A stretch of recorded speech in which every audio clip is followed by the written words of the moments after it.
Muchas gracias por asistir a esta nueva convocatoria del Instituto Español de Analistas Financieros, en la que vamos a celebrar la 47ª Jornada de Perspectivas Económicas y Financieras. La jornada anterior a esta se celebró tan solo unos días antes del confinamiento y esta, por lo tanto, es la primera y esperemos que la última que se celebra mediante webinar. Estamos muy orgullosos de poder celebrar una vez más esta jornada, que es un referente en el ámbito financiero español y que cuenta con una larga tradición por la que han pasado ilustres economistas de la administración, del mundo académico y del sector privado. La sesión de hoy la vamos a dedicar a las perspectivas económicas en Europa. Una Europa que ha salido reforzada por las medidas que se han tomado para hacer frente a la pandemia. Algo que no se podía dar por sentado al comienzo de la crisis sanitaria, partiendo del precedente de la actuación que tuvo lugar en la gran crisis financiera de 2008 y sus años siguientes. Pero esta vez los gobiernos europeos han demostrado su firme compromiso con la integración económica y política europea. Los mercados financieros, por su parte, también lo han reconocido. No hay nada más que ver la baja rentabilidad de deuda pública en la eurozona y el nivel mínimo al que cotizan los diferenciales de los bonos soberanos.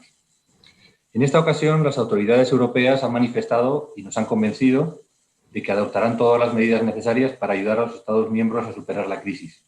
Incluso hemos visto un avance en la mutualización de la deuda europea, aunque está por ver que vaya a tener una continuidad en el futuro. El tiempo nos dirá si las iniciativas hacia una mayor integración se materializarán una vez que superemos esta triste etapa que hemos vivido desde que irrumpió entre nosotros el COVID-19. Bien, también quiero agradecer a las personas que van a formar parte de la mesa, a los que voy a presentar a continuación. En primer lugar, el gobernador del Banco de España, Pablo Hernández de Cos, también es miembro del Consejo de Gobierno y del Consejo General del Banco Central Europeo. Entre otros muchos cargos, también es presidente del Comité de Supervisión Bancaria de Basilea. En segundo lugar, Fernando Restoy, que es presidente del Instituto de Estabilidad Financiera del Banco de Pagos Internacionales desde el 1 de enero de 2017 y que fue subgobernador del Banco de España desde 2012. En tercer lugar, Fernando Fernández Méndez de Andés es doctor en Economía, profesor de Economía y Finanzas del Instituto de Empresas Business School y consultor internacional. Es miembro del Comité Científico de Bruegel, del Consejo Asesor de la Fundación de Estudios Financieros y del Comité de Reflexión sobre Internacionalización del Club de Exportadores e Inversores. También es, desde su creación, director del Anuario del Euro, publicación conjunta de la Fundación ICO y de la Fundación de Estudios Financieros. A todos ellos quiero transmitirles mi agradecimiento por estar con nosotros, aunque sea virtualmente, y compartir sus diferentes visiones sobre las perspectivas económicas de Europa. El desarrollo del acto va a ser en formato mesa de debate entre los tres economistas que acabo de presentar, moderada por Fernando Fernández. Una vez finalizado el turno de intervenciones, abriremos un turno de preguntas que nos pueden ir trasladando a través del chat que tienen disponible. No cabe duda del interés que tiene escuchar en estos momentos a las personas que nos acompañan en esta jornada. Por tanto, cedo la palabra a Fernando Fernández. Muchas gracias. Buenos días, Jorge. Muchísimas gracias por la invitación a moderar esta mesa redonda de debate sobre las perspectivas económicas y financieras en Europa. Muchas gracias al gobernador, querido Pablo. Muchas gracias al presidente, al chairman del Comité del Instituto de Estabilidad Financiera, querido Fernando. Muchas gracias a los dos por acceder por someteros a este debate sin guión, y quiero subrayar que esto es para mí un orgullo y un placer, ¿no? Y un honor el poder compartir con vosotros esta discusión. Y quiero empezar con lo que estoy seguro que los dos sabíais que os iba a preguntar, ¿no? ¿Cuánto hay de recuperación en Europa? ¿Qué podemos ver? ¿Por fin salimos del túnel? ¿Podemos estar tranquilos de que la economía se va a recuperar? ¿Cómo vemos, querido el gobernador, cómo ves un poco la situación macro en general en Europa? Y por lo tanto luego nos permitirá hablar de la situación financiera, ¿no? Sí, muchísimas gracias, Fernando. Y bueno, lo primero, como siempre, agradecer al Instituto, a la Fundación, ¿no? la invitación, a Jorge, por supuesto. Bueno, vamos a ver, yo creo que es relativamente sencillo de contestar a la pregunta. Acabamos de publicar tanto el Banco Central Europeo como Banco de España las últimas previsiones macroeconómicas hace solamente un par de semanas, ¿no? Tras nuestro último Consejo de Gobierno del Banco Central Europeo. En los dos casos hubo una revisión al alza, más significativa en el área del euro que en el caso de la economía española. Y bueno, esto era una constatación de lo que ya estábamos observando en particular en el segundo trimestre, ¿no? Y, bueno, básicamente en paralelo a la aceleración del proceso de vacunación en los países europeos, pues se ha producido una mejora de la confianza y una mejora de los indicadores no solamente de confianza, sino de actividad real, ¿no? Y cabe esperar, de acuerdo con esas mismas previsiones, que los crecimientos intertrimestrales de la economía europea y también de la economía española pues sean relativamente robustos en los próximos trimestres, ¿no? También hemos comunicado que incluso los riesgos, que como siempre sabéis, publicamos escenarios centrales, pero en paralelo también nos manifestamos sobre en qué medida vemos los riesgos más o menos equilibrados, pues en esta ocasión los hemos visto más equilibrados de lo que lo estaban, ¿no? En los últimos trimestres, en el que siempre subrayábamos que estaban a la baja, ¿no? Pero claro, al mismo tiempo también me gusta ponerle una nota de cautela, Fernando, como suele ser el caso por parte de los bancos centrales, ¿no? Hay que tener en cuenta algunos aspectos, ¿no? En primer lugar, que estas previsiones macroeconómicas que hemos publicado, yo creo que la que estamos haciendo todos los analistas en general, están basadas en una finalización de la crisis sanitaria progresiva, pero que básicamente se concreta en último término en que no habría restricciones a la actividad en la última parte del año, ¿de acuerdo? Y esto, bueno, es un supuesto exógeno que, bueno, estamos viendo evoluciones casi diarias, ¿no? Sobre nuevas variantes, efectos, contagios, que son muy difíciles de prever, ¿no? Pero que es muy importante también en paralelo subrayar que esas previsiones macroeconómicas están condicionadas a ese cumplimiento, al cumplimiento de ese supuesto, ¿no? Y luego también hay algunos otros elementos de incertidumbre que no todos tienen por qué ser a la baja, como digo, sino que incluso en conjunto podrían ser más o menos equilibrados, ¿no? Déjame que al menos mencione tres, ¿no? Quizá para luego debatir con más detalle sobre alguno de ellos, ¿no? El primero es que, evidentemente, esta recuperación que todos estamos proyectando está basada en un apoyo de las políticas económicas, tanto monetarias como fiscales, todavía muy significativo.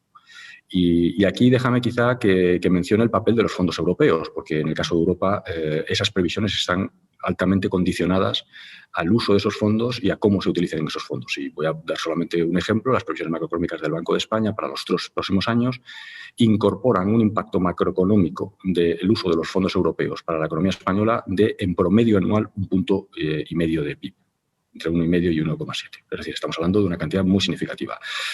Un segundo aspecto que también me gustaría subrayar, el papel del consumo privado. Esta es una variable que todos estamos proyectando también en una recuperación muy significativa y apoyada en dos factores. Por una parte, en la reducción de la tasa de ahorro. Lo que hemos visto durante el último año es un incremento de la tasa de ahorro muy significativa en todas las economías. Lo normal es que, evidentemente, si la crisis sanitaria se va resolviendo, esa tasa de ahorro, los motivos precaución en particular y de ahorro forzoso que también hemos visto, pues se vayan diluyendo y volvamos, por tanto, a tasas de ahorro previas las previas a la crisis. Pero, además de ese factor, que es, de nuevo, un supuesto sobre el que están hechas las previsiones, hay un segundo aspecto sobre el que yo creo que todos los economistas tenemos mucha incertidumbre, que es qué va a pasar con el ahorro forzoso que se ha acumulado, que, de nuevo, cuantitativamente es muy significativo. Estamos hablando, en el entorno para la economía del área del euro y también para la economía española, de alrededor de 6 puntos de PIB de ahorro privado acumulado por los hogares europeos y españoles, ¿no? ¿En qué medida ese ahorro acumulado, que tiene un componente frente a crisis anteriores no solo de motivo de precaución, sino también de ahorro forzoso, ¿no? No hemos podido salir a la calle ni a los restaurantes, y las vacaciones han sido mucho más limitadas en el último año y medio. ¿En qué medida se va a gastar? Pues existe también mucha incertidumbre, ¿no? Y yo diría que hay dos aspectos que nos hacen ser particularmente precavidos. Por una parte, que ese ahorro se ha acumulado sobre todo en rentas altas, y sus propensiones marginales a consumir sabemos que son más bajas. Y la segunda, que tampoco creo que sea descartable algún componente ricardiano en el ahorro hacia futuro, como consecuencia de que, bueno, todos sabemos que una de las grandes consecuencias negativas de esta crisis es el deterioro de las finanzas públicas, tanto en términos de flujo, déficit, como de stock, de deuda pública. Y lo normal, lo deseable, de hecho, es que esta crisis vaya seguida de un proceso de consolidación fiscal que, bueno, eventualmente podrá afectar al gasto público, pero también a los impuestos, ¿no? Y los agentes económicos, los hogares, podrían anticipar una parte de esos incrementos impositivos y, por tanto, restringir sus decisiones de consumo hoy, ¿no? Y luego un tercer aspecto que también me gustaría subrayar, también para introducir en el debate, Fernando, que tiene que ver con que tenemos, yo creo que, muchas incertidumbres sobre cuál es realmente el daño al tejido productivo, al tejido empresarial que esta crisis está generando, ¿no? Creo que todos tenemos la sensación de que las medidas de apoyo público hasta cierto punto han anestesiado ese efecto. Quizá una variable que me gusta a mí siempre, porque creo que es bastante ilustrativa, subrayar, es qué ha pasado, por ejemplo, con la creación neta de empresas en España. La creación neta de empresas en España ha sido negativa, como suele suceder en las crisis, pero frente a la caída del PIB, que ha sido, bueno, no tenemos precedente histórico de la caída del PIB, pues esa caída de destrucción neta de empresas ha sido relativamente pequeña. No es comparable, por ejemplo, a la segunda recesión de la crisis financiera internacional. Y sobre todo es interesante ver cuál es la composición de esa destrucción neta de empresas, que no ha sido tanto una destrucción pura de empresas, que prácticamente no se ha destruido empresas, lo cual tiene que ver, por supuesto, mucho con la moratoria concursal, sino con una menor creación de empresas, ¿no? Ha sido la variable que se ha deteriorado en mayor medida.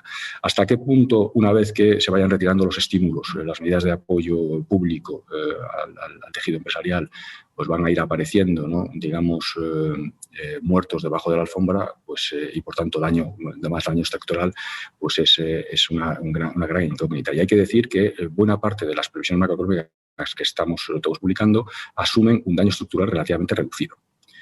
Y por tanto yo creo que ese es otro elemento de incertidumbre que hay que tener en cuenta. Pero en cualquier caso, volviendo a la pregunta original, Fernando, yo creo que los indicadores económicos nos están dando un crecimiento robusto para este segundo trimestre, que ya prácticamente ha finalizado y que debería continuar en los próximos trimestres. De hecho, nosotros, por ejemplo, estamos previendo en tasa intertrimestral del segundo trimestre un crecimiento superior al 2% para la economía española. Gracias. Fernando, por supuesto, me gustaría oír tus comentarios sobre la situación general de la recuperación en Europa, pero enlazando con uno de los elementos de riesgo de los que hablaba el gobernador hace un minuto, que es cuál es el daño real estructural, y enlazando con una frase que escribe Ángel Estrada, el director de Estabilidad Financiera del Banco de España, en el anuario del euro, al que hacía referencia antes Jorge, y del que me vais a permitir que haga de vez en cuando un minuto de publicidad, ¿no? Y él escribió una frase literalmente que dice: el riesgo de crédito está anestesiado pero no desaparecido, ¿no? Y yo creo que, Fernando, tú estás en el mejor observatorio, todavía hablando más de Europa que en concreto de España. Luego me gustaría aterrizar la economía española, pero en general, para hablar, todavía en el marco de las perspectivas europeas, yo creo que tú estás en el mejor observatorio para ver qué parte de este daño estructural está por reflejarse en los balances y en qué medida esto puede afectar al crecimiento del crédito, ¿no? Que es el otro elemento básico para una recuperación sostenida. Vamos, todo esto con independencia de que hagas un comentario general sobre la recuperación económica. Encantado y hablaré un poquito de inflación en algún momento, que luego volveremos, ¿no? Pero de ese tema sí que les hablamos luego. Bueno, muchas cosas. Haré un comentario muy breve sobre la situación económica en general, porque yo creo que el gobernador ha detallado todas las claves, ¿no?, de análisis de la situación actual, las perspectivas, ¿no? Quizá un poco ofreciendo el ángulo, ¿no?, de cómo vemos en órgano internacional, como es el Banco de Pagos Internacionales, un poco lo que está pasando básicamente con la zona del euro, ¿no? Y aquí, pues efectivamente, yo creo que estamos instalados en una fase de recuperación. Yo creo que se lo marcan todos los indicadores. Yo creo además claramente el escenario central es uno en el que bueno, la economía de la zona euro debe salir de esta crisis sin demasiado daño estructural. De nuevo es un escenario central, aunque pueda haber sus riesgos, que además institucionalmente la zona del euro sale fortalecida. Claramente lo que ha mostrado es, en primer lugar, una política monetaria, un marco de ejecución de las políticas monetarias que ha sido capaz de hacer frente a una situación tan extrema como la que hemos vivido, todavía seguimos viviendo en alguna medida. Bueno, pues de una manera muy satisfactoria, evidentemente una capacidad de estabilización realmente posiblemente superior a lo que podría realmente anticiparse hace unos meses, a pesar del nivel reducido de los tipos de interés. Unas políticas fiscales que han actuado de nuevo también de manera decididamente estabilizadora y con bastante éxito. Hemos observado, quizá por primera vez de manera explícita, que las autoridades prudenciales en Europa y fuera de Europa también han asumido explícitamente una función estabilizadora. O sea, no es solo el tema proteger la solvencia de las entidades de manera individual, sino asegurarse que haya un adecuado flujo de crédito para la economía real, lo que es absolutamente crucial para evitar que esta perturbación que hemos sufrido tenga efectos desproporcionados sobre la seguridad económica y la estabilidad financiera, y las autoridades prudenciales lo han entendido bien y han actuado en consecuencia.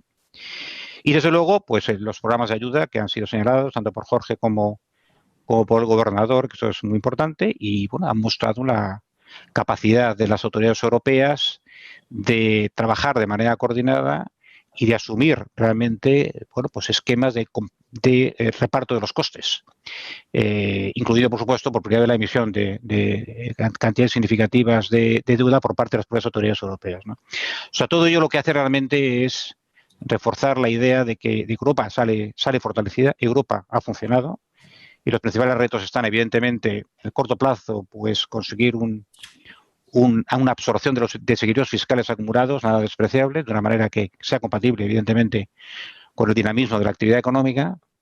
Y, por supuesto, más a medio plazo, y ojalá podamos volver sobre ello más adelante, lo que hace falta realmente es que estas respuestas ad hoc tan importantes que se han producido por parte de las europeas se proyecten en mecanismos más estables para la absorción de perturbaciones a nivel colectivo, compartiendo los costes que esto conlleva, y que esto pueda actuar no solamente en circunstancias como las actuales, donde Europa se enfrenta a un gran shock común, una gran perturbación común a todas las jurisdicciones, sino también cuando tengamos, como tenemos con cierta regularidad, pues perturbaciones que afectan a algunas jurisdicciones, pero no a todas, así que haya perturbaciones asimétricas. Yo creo que esos son un poco los retos a medio y largo plazo que veo para la zona del euro.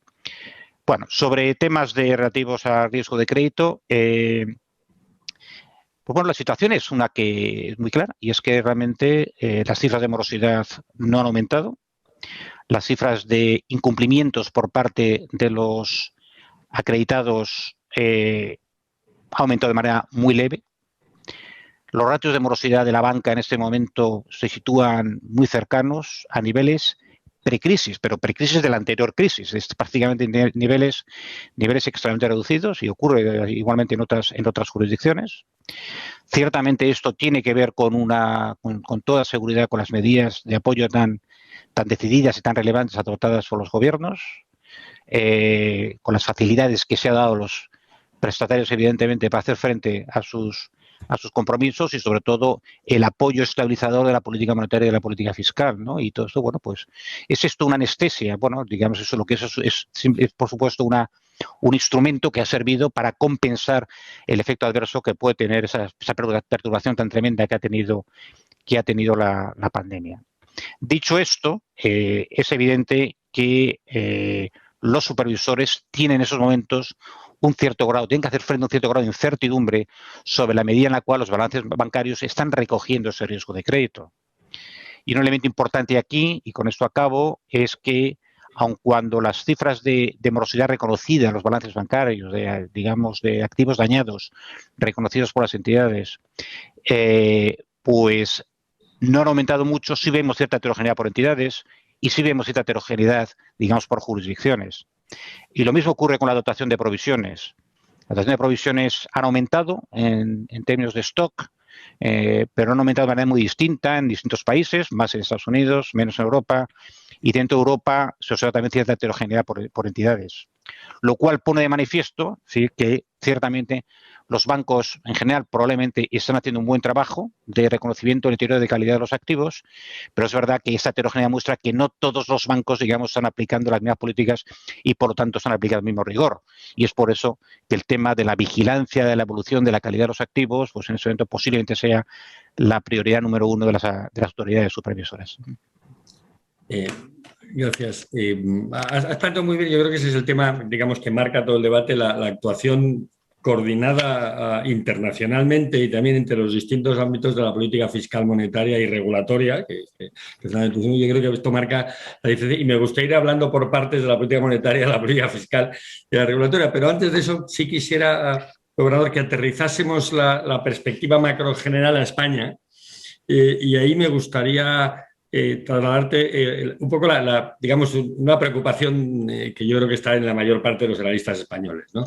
El año 2021 va bien, no hay problema, 6,8, podemos discutir si nos vamos a salir por arriba, pero parece que salvo sorpresas, digamos, no previstas, y desde luego que serían muy desagradables en el ámbito de rebrotes en la pandemia, todo parece indicar que la economía va a ir muy bien. Probablemente el año 22 también por un efecto inercial, pero preocupa el medio plazo, ¿no? Preocupa mucho el medio plazo. Y a mí particularmente me preocupa la falta de ambición que veo en parte de la política económica española, que parece contentarse con una tasa de crecimiento medio del 1,5% del PIB en el medio plazo, ¿no? Y esa es una tasa que me parece, por razones evidentes, clarísimamente insuficiente. Me gustaría un poco conocer tu opinión, Obrador, sobre las perspectivas más de mediano plazo de la economía española, ¿no? 22-23. Bueno, yo el otro día decía en una intervención, Fernando, quizá algo similar a lo que tú has subrayado, de una manera quizá un poco distinta, ¿no? Y es de la siguiente manera, y es que creo que los crecimientos intertrimestrales del PIB de los próximos semestres van a ser significativos. Pero creo, en paralelo, que no debemos dejar llevarnos, ¿no? por esos crecimientos intertrimestrales y pensar que hay un cambio de patrón de crecimiento tendencial, de crecimiento potencial de la economía, ¿no? Y que efectivamente el reto sigue siendo que ese crecimiento potencial que ya estimábamos como reducido antes de la crisis en términos históricos y en particular también en comparación con otros países, aumentarlo. Ese es el gran reto de la economía española. Lo era antes de la crisis, lo sigue siendo incluso más ahora, porque evidentemente vamos a salir de esta crisis con un nivel de endeudamiento público, por ejemplo, significativamente más alto y, por tanto, afrontarlo todavía hace más necesario crecimientos de medio plazo más elevados, ¿no? Y, por tanto, de ahí el énfasis que desde el Banco de España hemos hecho, yo diría que prácticamente desde la primavera del año pasado, en paralelo a nuestra defensa del apoyo público contundente, ¿no? En materia fiscal, tanto en la dimensión europea como también en la dimensión nacional, de acompañarlo de las reformas estructurales que todos sabemos y que hemos listado en distintos documentos, tanto Banco de España como otros analistas, ¿no? Y, por supuesto, también con la tercera pata, que no hay que olvidar, en la que tiene un elemento de ejecución que es distinto al de las reformas estructurales, porque las reformas estructurales es importante definirlas y ejecutarlas ya en este momento, pero la tercera pata, que es la de la consolidación fiscal, que también es muy importante desde la perspectiva de la credibilidad de la política económica, de la sostenibilidad del modelo de crecimiento.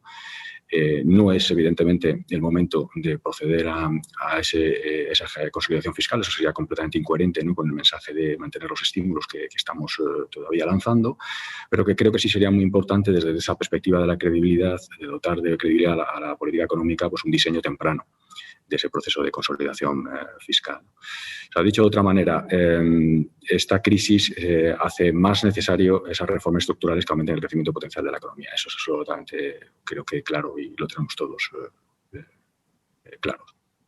Fernando, ¿quieres añadir algo a la economía española o entramos en...?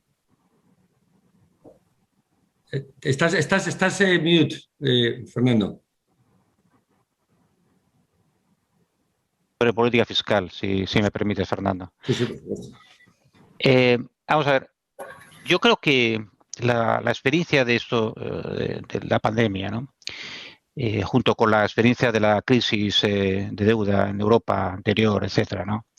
Si algo pone de manifiesto, si algo refuerza, es la necesidad de que los países que integran una unión monetaria, en general todos los países, pero aquellos que integran una unión monetaria con mayor motivo, construyan colchones suficientes que le permita realmente absorber las perturbaciones que pueden ocurrir, ya sean comunes o ya sean asimétricas, de la manera más ordenada posible, ¿no?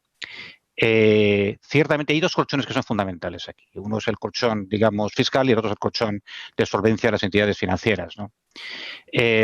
Creo realmente que no podemos confiar sistemáticamente en que cuando tengamos un problema se va a poner en marcha un mecanismo de solidaridad paneuropeo que nos va a permitir hacer frente a esas perturbaciones en la cuantía y con la rapidez que resulta preciso y, sobre todo, sin tener una condicionalidad que en ocasiones puede generar efectos, digamos, procíclicos, como hemos también vivido, ¿no?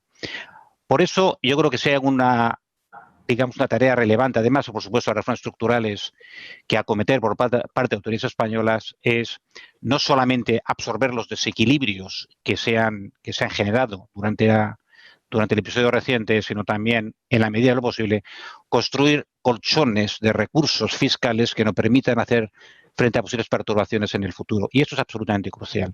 Y España no está bien situada al respecto. Permítame que sea muy claro al respecto. En ese momento, La deuda ha aumentado muchísimo. El déficit público en España, con datos de diciembre de 2020, si no estoy equivocado, es el déficit más alto de toda la Unión Monetaria, no uno de los que más, sino el más elevado. Eso puede tener que ver, en parte, evidentemente, con el efecto que ha tenido la crisis en España, que ha sido posiblemente superior a otras jurisdicciones. Pero es que si nos vamos al año 2019, es decir, antes de la pandemia, y nos vamos a datos de ese año, lo que vemos es que el déficit estructural que tenía España en aquel momento, pues no era el más elevado de la Unión Monetaria, no uno de los que más, sino el más elevado de la Unión Monetaria. Y esto ocurría en el año 2019, después de varios años de un crecimiento más que aceptable de la economía española, ¿no? Bueno, pues tenemos desequilibrios estructurales claros, ingresos insuficientes para cubrir los gastos recurrentes, que deben ser corregidos, a no ser que seamos dispuestos a asumir, bueno, pues esos incrementos sostenidos del endeudamiento que evidentemente nos puede generar problemas, no solamente si hay problemas específicos de España, sino incluso en el caso en que se produzca una normalización de la política monetaria, suma los tipos de interés y automáticamente, como consecuencia de nuestro mayor endeudamiento, pues tendremos mayor presión sobre nuestras finanzas públicas, ¿no? Por tanto, si hay una tarea relevante a realizar es construir esos colchones fiscales, colchones de suficiencia fiscal, lo cual implica evidentemente pues actuaciones, digamos, decididas en ámbito de los ingresos y de los gastos, con la combinación que resulte más adecuada de acuerdo con las preferencias políticas e ideológicas, pero desde luego lo que no es opinable es que tenemos que reconstruir estos equilibrios, ¿no? Y en el otro gran colchón, que es el tema de la política, o sea, de la política prudencial, la asociación de capital de las entidades, pues hombre, no seré yo quien infraestime todo lo que se ha hecho en España en materia de reforzamiento, de fortalecimiento en el sistema bancario, ¿no? Y evidentemente la situación ahora pues es más que favorable en muchos sentidos, en términos de la calidad de los activos y también en términos, bueno, pues de capacidad de operar con un grado suficiente de eficiencia, también en aumentos sensibles de los niveles de capital. Todo esto apoyado además o ayudado por los procesos de consolidación que hemos observado. Todos esos son desarrollos pues muy positivos, ¿no? Obviamente. Pero de nuevo, pues el camino no está finalizado y sucede que España pues tiene los bancos dentro de la unión bancaria que tienen menos capital en términos de activos ponderados por riesgo. Es decir, no, de nuevo lo mismo, no es que seamos uno de los que menos capital tienen, no, es que es la jurisdicción cuyos bancos tienen menos capital de toda la unión bancaria. Entonces sabemos que esto tiene que ver con muchas cosas, la medición no es del todo homogénea, etcétera, pero no nos debemos engaño. Es decir, el capital de las entidades es fundamental, no solamente para preservar de modo directo la estabilidad financiera, es que es fundamental para mantener los flujos de crédito de la economía, particularmente cuando atravesamos situaciones adversas como la que hemos atravesado.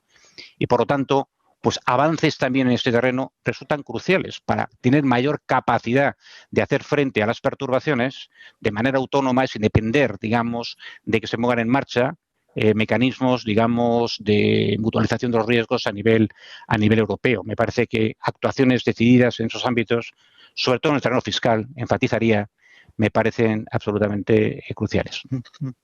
Gracias, Fernando. Está claro que estás destrozándome el guión porque estás introduciendo conceptos. Yo quería hablar de inflación y de política monetaria en algún momento. Bueno.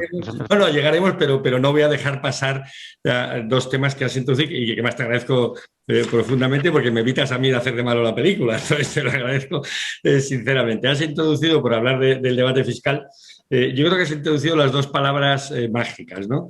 Los fondos estructurales no podemos confiar en que haya una especie de, digamos, la famosa facilidad de estabilidad macroeconómica fiscal en el euro, que esta facilidad sea permanente y disponible a corto plazo. De hecho, estamos todos muy contentos porque hemos puesto en marcha el programa este de Next Generation EU, pero va a llegar tarde en términos de estabilización. O sea, lo vamos a gastar, con perdón, gobernador, cuando ya no haga falta.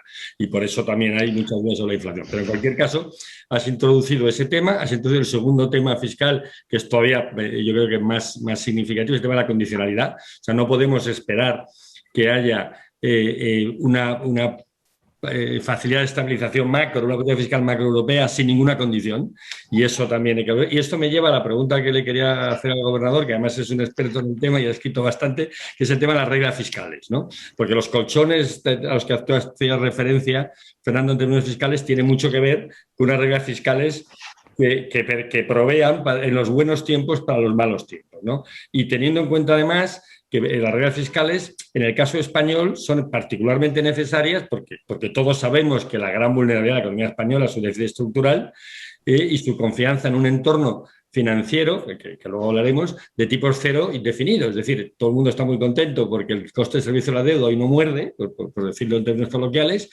pero yo aventuraría, y esa es la pregunta siguiente, ya adelanto, pero me gusta centrarnos en el tema de las reglas fiscales, que van a empezar a morder si vemos un escenario de tipos ligeramente al alza, que hablaremos luego. Pero bueno, gobernador, el tema fiscal y las reglas fiscales, ¿no? Y cómo disminuimos en el fondo la vulnerabilidad fiscal de la economía española como el elemento, yo creo, en el que todos coincidiríamos que es el gran factor de riesgo de la economía española, ¿no?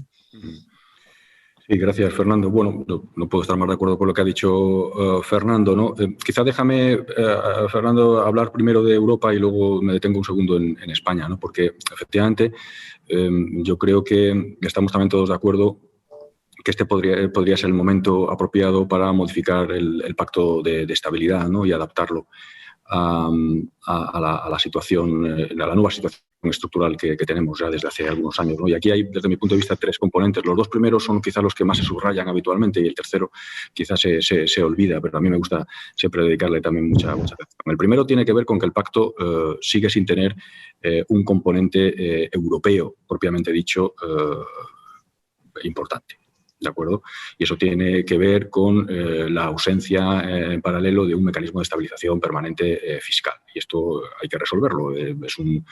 Cualquier Estado federal cuenta, ¿no?, con esos instrumentos centralizados que acompañan y ayudan a la política monetaria en su función pura de estabilización agregada, ¿no?, de la economía. Esto está claro. El segundo aspecto tiene que ver con la adaptación del pacto a las nuevas realidades, en particular a lo que tú decías, Fernando, de crecimientos, de tipos de interés estructuralmente bajos, ¿vale? Lo podemos llamar tipos de interés naturales bajos, relacionados con demografía, con escasez de activos seguros, con baja productividad, con distintos factores estructurales que están ahí, que en principio pues no van a cambiar en los próximos años. Aquí el matiz que yo siempre introduzco es que desde el punto de vista, evidentemente, de la sostenibilidad de las finanzas públicas, unos tipos de interés estructuralmente bajos pues hacen que niveles de deuda pública más elevados sean sostenibles, ¿no?, más sostenibles, pero en paralelo hay una segunda variable que hay que mirar, que es el crecimiento potencial.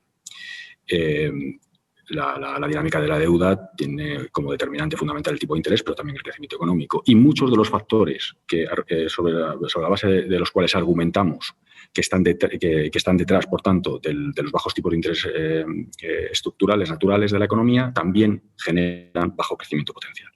¿De acuerdo? Esto yo creo que es un factor que no podemos olvidar. Y luego el tercer factor, que es el que digo que se olvida habitualmente, yo diría que uno de los grandes fracasos del Pacto de Estabilidad y Crecimiento desde su creación ha sido la incapacidad, lo que decía Fernando, la incapacidad de obligar a los países a generar colchones en los momentos buenos del ciclo para ser usados en los momentos bajos del ciclo. Y esto significa aumentar la capacidad de implementación del propio pacto, de las reglas del propio pacto. Lo cual pues significa probablemente también, si queremos mejorar en esa dimensión, que yo creo que es absolutamente fundamental, pues dar más poderes también a la Unión Europea, ¿no?, en la capacidad de influencia sobre los presupuestos nacionales, o que al menos esta influencia sea más Permíteme que subraye una palabra que creo que yo me atrevería a decir. Eso implica cesiones de soberanía fiscal adicionales a las que existen en este momento. Y esto es una cuestión que muchas veces obviamos en el debate, pero que yo me parece absolutamente necesario, ¿no? Hombre, lo ideal sería simplemente que este concepto, ¿no?, de generación de colchones de capital, de fiscales en los momentos buenos del ciclo, sea interiorizado por las autoridades nacionales, por los gobiernos, ¿no? Pero tiene que haber mecanismos de aseguramiento de eso, ¿no? Claro, está claro.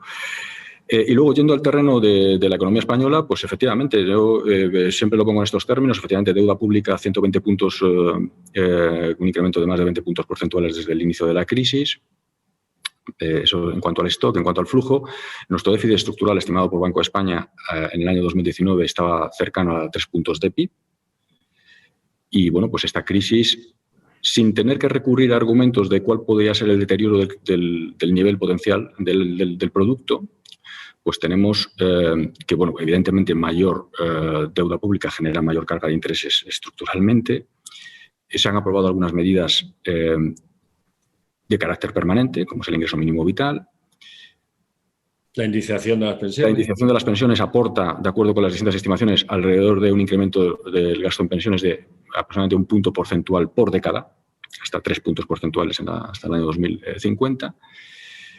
Es altamente probable también que después de esa crisis haya una demanda social por mayor gasto sanitario, ¿no?, para tratar de afrontar en mejores condiciones posibles epidemias y pandemias futuras, de tal manera que nos movemos a niveles de déficit estructural significativos, ¿no? Y bueno, nosotros incluso en el Parlamento pues se ha hablado de, bueno, si utilizamos al menos los parámetros hoy actuales del Pacto de Estabilidad, de un ajuste estructural de medio punto porcentual al año, pues que necesitáramos casi una década, ¿no?, para corregir ese déficit estructural. Y lo ideal, de hecho, sería hacerlo de una manera muy gradual, para no, digamos, generar efectos muy negativos sobre el crecimiento económico. Sabemos que los multiplicadores fiscales son en general keynesianos, es decir, que un ajuste fiscal tiene efectos negativos sobre el crecimiento del producto y, por tanto, hacerlo de una manera gradual tiene beneficios también desde esa perspectiva, ¿no? Pero para eso, de nuevo, yo creo que la credibilidad de la política económica y en particular del proceso de consolidación fiscal es muy importante. Y, de nuevo, ahí retomo la idea esta de la anticipación del diseño del programa de consolidación fiscal y que haya un acuerdo, también un cierto consenso entre las distintas fuerzas políticas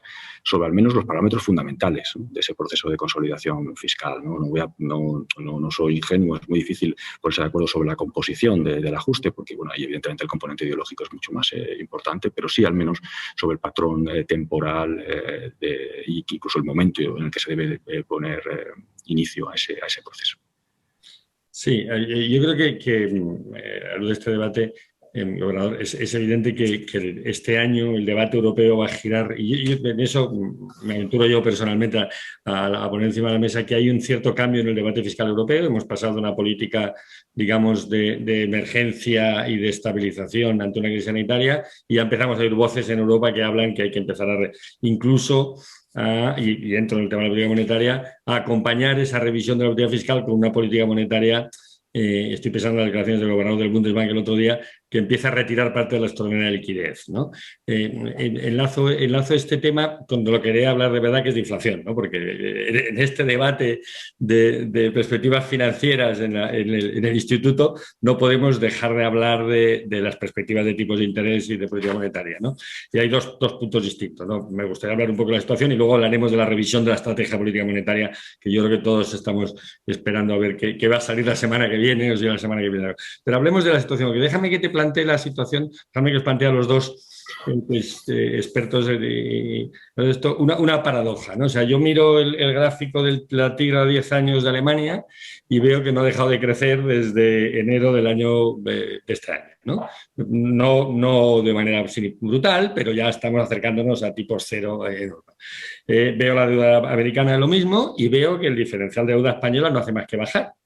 Y entonces a mí me parece esto como un despropósito. O sea, no tiene mucho sentido que cuando parece que estamos hablando de un cierto crecimiento de las perspectivas de inflación, que me gustaría que comentaseis de qué medida, de qué magnitud y de qué estabilidad, o sea, este debate si es coyuntural o no, y veo que los mercados empiezan a descontar un escenario de tipos, no solo en Estados Unidos, sino también en Europa, con diferente intensidad también, pero escenarios de tipos ligeramente al alza y desde luego ya no negativos.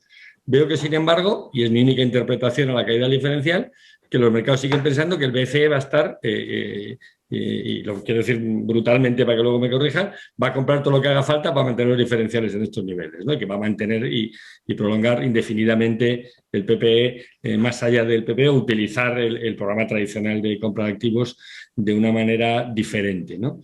Y yo creo que este es un debate que está en el mercado, ¿no? Y que me gustaría conocer vuestra opinión en la medida en que podáis comentar al respecto. Tanto, insisto, perspectivas de inflación, cómo afecta a tipos, cómo afecta a política monetaria, ¿no? A mercado, tipos de mercado y política monetaria. Bueno, si quieres empiezo yo y luego Fernando. Empieza tú porque luego Fernando te corrija.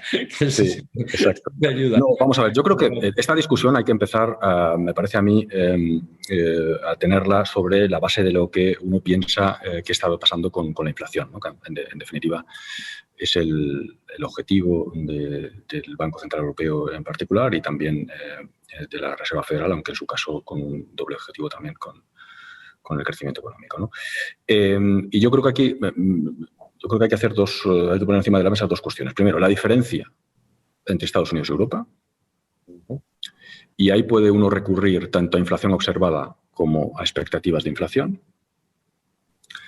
En inflación observada en Estados Unidos estamos hablando de inflaciones por encima del 5% con subyacente por encima del 3%. En Europa estamos hablando de inflación observada en el entorno del ligeramente por encima del 2%, porque la subyacente en el 1%. Y subrayo lo de la subyacente porque la subyacente los economistas sabemos que es el indicador adelantado de la inflación futura, una vez que los efectos base, los componentes, digamos, más transitorios y volátiles de la inflación se acaban disipando. Si miro un horizonte más de medio plazo, que es el que la política monetaria normalmente en el que se focaliza, un T+2, un año 2023, la inflación en las últimas previsiones del Banco Central Europeo, 1,4. Os recuerdo que el objetivo del Banco Central Europeo sigue siendo el famoso close but below 2%, ¿no? Que siempre hemos interpretado como muy cercano al 2%. Y en el caso de los Estados Unidos, pues en el entorno del 2%, según las últimas previsiones de la Reserva Federal publicada la semana pasada. Y si no se va a horizontes muy largos, ¿no? Que uno ahí tiene que recurrir a las estimaciones derivadas de los mercados financieros, de nuevo, en el caso europeo, las previsiones, las expectativas de los mercados están en el entorno del 1,6, por ejemplo, en el swap de 5 años a 5 años. Estados Unidos ligeramente por encima del 2%, en torno al 2,3, 2,4. ¿no? Y por tanto, yo creo que esta diferenciación entre lo que esperan los analistas, incluidos los propios bancos centrales, y lo que espera el mercado para el largo plazo, en Europa sigue siendo de inflación lejana al objetivo del Banco Central Europeo. Creo que esto es un aspecto absolutamente fundamental, ¿no? Y eso tiene que ver con el segundo elemento, que es el que estamos enfatizando los bancos centrales en particular, que es, bueno, qué está detrás de este repunte de la inflación en este momento, ¿no? Y, bueno, pues estamos subrayando sobre todo el componente transitorio. El otro día publicamos en el banco una descomposición de la inflación para el segundo trimestre del año, para el conjunto del área del euro, una descomposición en la que se trataba de, digamos, eliminar lo que es el componente puramente transitorio, ¿no? Y, bueno, básicamente el titular sería que alrededor del 50% de la inflación observada en el segundo trimestre de este año en el área del euro se puede considerar que tiene un componente transitorio muy importante, lo cual concuerda perfectamente con que la subyacente esté en el 1%. ¿De acuerdo? Déjame que introduzca un matiz solamente a esta afirmación. Todos sabemos que la dinámica de la inflación tiene un componente expectacional muy importante.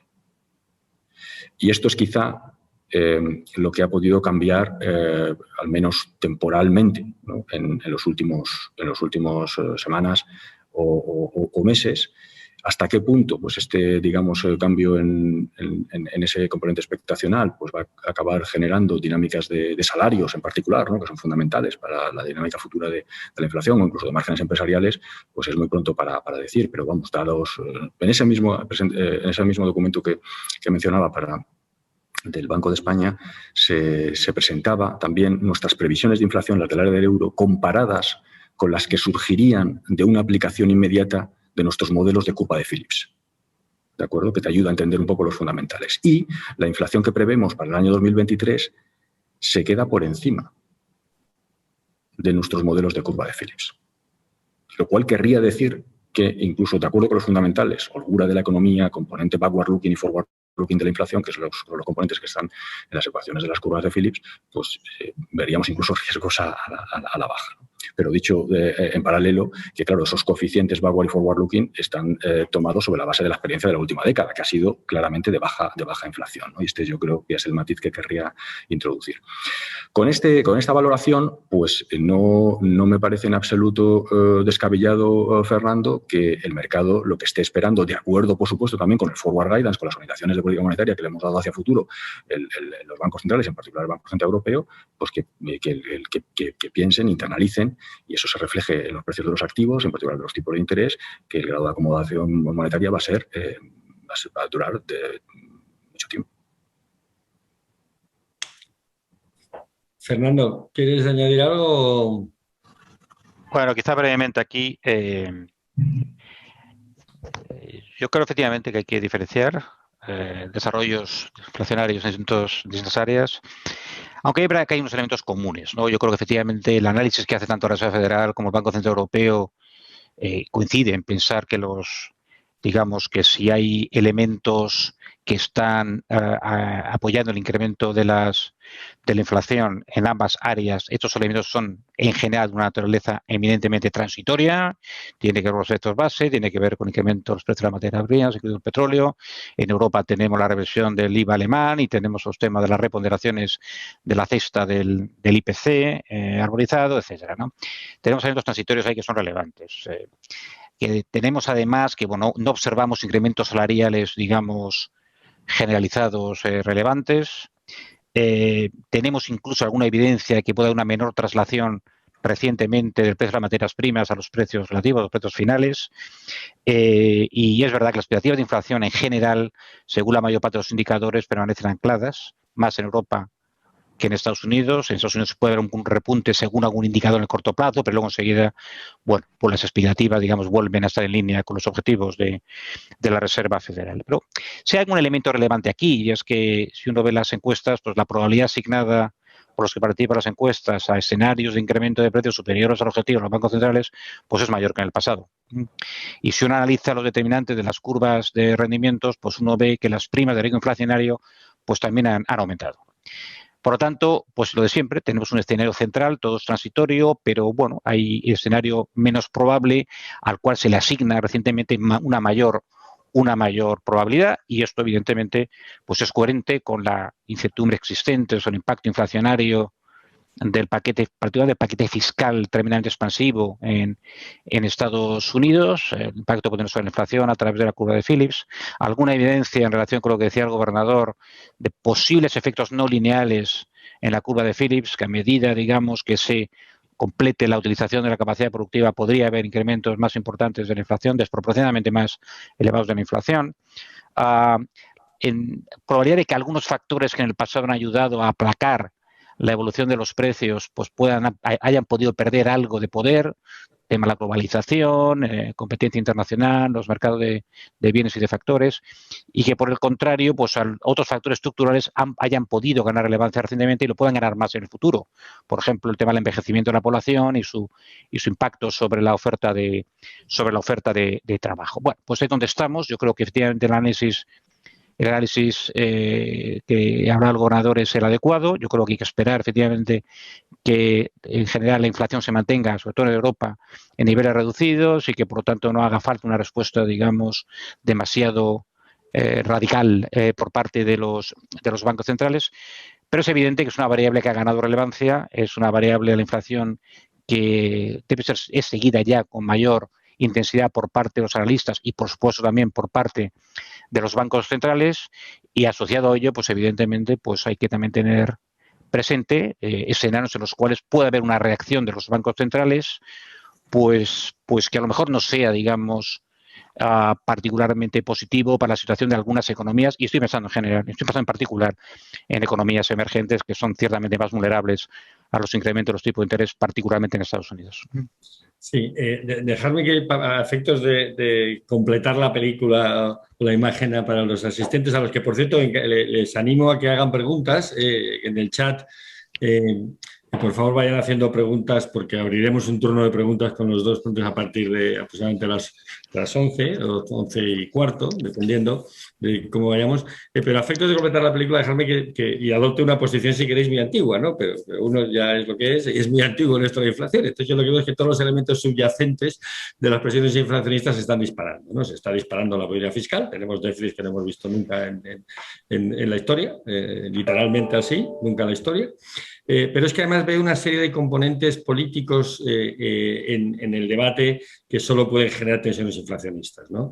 Está obviamente el tema de las presiones sindicales, y a lo mejor estoy hablando de España, pero nos preocuparía mucho el diferencial, ¿no?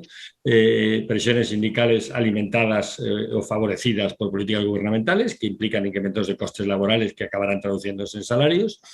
Veo una política europea de descarbonización que va a tener impacto en los precios, está teniendo ya impacto en los precios de la energía y por lo tanto en un precio fundamental de los costes de producción y que acabará en algún momento trasladándose a los precios de los bienes y servicios. Veo también un énfasis en políticas redistributivas que también tiene un impacto inflacionista potencial. Y veo, para acabar, que por un tema que ha dicho Fernando, en las consecuencias del envejecimiento de la población hay otro que me preocupa en términos de inflación, que es las consecuencias sobre la productividad, ¿no? Y por lo tanto sobre la posibilidad de que la oferta no responda con la rapidez que nos gustaría a los incrementos de demanda. Bueno, todo esto lo que me permite es preocuparme por los posibles tendencias inflacionistas, preocuparme porque veo una actitud, y perdona el calificativo, Obrador, ciertamente complaciente con los peligros de inflación por parte de las autoridades monetarias. Y creo que hay una parte del mercado, y por eso lo pongo encima de la mesa, que me gustaría ver una actitud más vigilante. Y una pregunta, esto es un comentario personal. Ahora una pregunta concreta a los dos. Antes de entrar en el tema de la estrategia de política monetaria, ¿no? Que tiene un poco que ver con esto y con el escenario más de mediano plazo que dibujaba antes el gobernador. En esta separación de Estados Unidos y Europa, ¿hasta cuánto puede los mercados financieros permanecer decoupled, o como lo queramos, desvinculados? No se me ocurre la traducción correcta en español, perdonadme el anglicismo. Es decir, es verdad que hay tendencias diferentes, pero es verdad que los tipos USA, los tipos americanos, acaban siendo el principal determinante de los tipos europeos, por lo menos de los tipos de mercado. Y eso puede generar una situación, a mi juicio, difícil para la política monetaria europea. No sé si eso es una exageración por mi parte o es una consideración que preocupa, ¿no? Que por circunstancias americanas se genere una subida de tipos en Estados Unidos que empuje al alza las rentabilidades privadas en Europa y que acabe generando presiones adicionales a la política monetaria europea. Me vas a permitir que en esto sea un poco precavido, ¿no? Y no entre mucho al trapo de la pregunta por razones bastante obvias, pero déjame que al menos trate de contestarte de una manera, y es que, vamos a ver, esos decoupling en expectativas de inflación se llevan produciendo durante los últimos 10 años. Pero en tipos, en efecto, siguen existiendo a día de hoy. Okay. Expectativas de inflación de Estados Unidos en el torno a 10 años en el torno del 2,4, en Europa en el torno al 1,6. Y si cogemos la media de expectativas de inflación de los últimos 10 años, lo digo porque... Sí, sin duda. O sea, no quiero diferenciarlo, ¿verdad? Sin duda. Y el crecimiento económico, también ha sido distinto, ¿verdad? Son los dos determinantes de los tipos nominales de largo plazo. Perfecto. O sea, que lo que estás diciendo con firmeza y con vehemencia, que te agradezco. No. Oye, que te lo agradezco porque para efectos de nuestros asistentes ha quedado muy clara la posición. O sea, que tú personalmente, y no quiero comprometer en este caso ni al Banco de España ni al BCE, piensas que los tipos europeos pueden permanecerse desvinculados de los americanos durante un periodo medianamente largo, digamos. Eso es un poco lo que yo leo de lo que tú estás diciendo. Oye, no quiero entrar en el tema. Lo único que quiero decir es que la política monetaria del Banco Central Europeo tendrá que determinarse sobre la base de las condiciones macroeconómicas en el área del euro, que incluyen todos estos factores y algunos y otros muchos, ¿no? de los que hemos estado hablando. Bueno, gracias. Fernando, si quieres añadir algo, quería ir al tema, quería darte la oportunidad, de que nos cuentes lo que puedas de la revisión de la estrategia política monetaria. Es decir, está anunciado, creo que es la semana que viene, si no me equivoco, o me puedo estar equivocando, pero el BCE está en un proceso de revisión de la estrategia monetaria que tiene, por lo que leo en la prensa, 3 componentes básicos, ¿no? Uno, la redefinición del objetivo, del target del 2%, por debajo o cerca del 2%, y hay todos estos debates si vamos a un modelo americano, de tipo medio, etcétera. Bueno, digamos, el debate sobre el objetivo. 2, hay un componente muy europeo, que es el papel que la descarbonización y el cambio climático puede jugar en la política monetaria, que por lo que leo en la prensa parece que hay novedades significativas ahí. Y hay un tercer tema que no leo en la prensa, pero hasta ayer, hasta antes de ayer, que puso encima de la mesa el BIS, Fernando, que es el tema de la posible o no posible utilización de la política monetaria a efectos de contribuir a la lucha a una mejor distribución de la renta o políticas de igualdad, ¿no?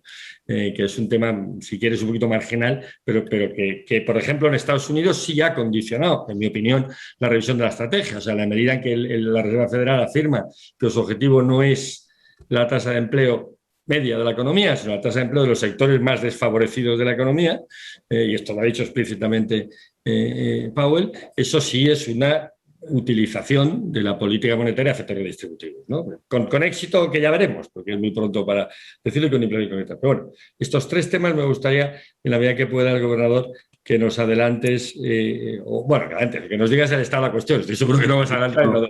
¿no? Sí, voy a ser muy prudente porque estamos en el proceso, ¿no?, de discusión, y sabéis, porque es oficial y fue público, que estuvimos reunidos hace solamente un par de fin de semanas, ¿no?, precisamente tratando de avanzar, y avanzamos bastante en esta dirección. O sea, que me vas a permitir que me quede un poco en la motivación, ¿vale? Porque estamos, insisto, en el proceso, y cuando hayamos llegado a un acuerdo, pues evidentemente lo comunicaremos, ¿no? O sea, yo creo que es importante subrayar la motivación de por qué hemos iniciado este proceso de revisión de la estrategia en política monetaria, ¿no? Hay que recordar que el Banco Central Europeo no había hecho una revisión de su estrategia desde el año 2003, es decir, muchos años, ¿no? Yo creo que Fernando estaba en ese momento precisamente dedicado a estos temas, ¿no?